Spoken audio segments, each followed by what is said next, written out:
আসসালামু আলাইকুম বন্ধুরা, কেমন আছেন? আমি আজ আপনাদের আমার গ্রামের প্রাকৃতিক বিষয়ে কিছু কথা বলবো। আজ আমি বাংলায় বলবো না, আমি আজ ইংরেজিতে বলবো।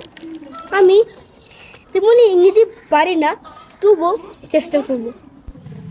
Bangladesh is a very beautiful.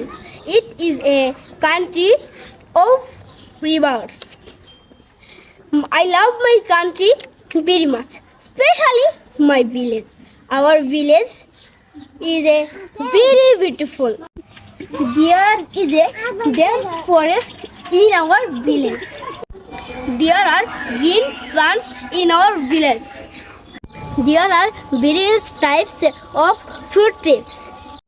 I love and respect the people of my village. আমি আবারও বলছি, I love my country and love my village. ভিডিওটি ভালো লাগলে একটি লাইক এবং ফলো দিতে কিন্তু ভুলবেন না। Bye bye.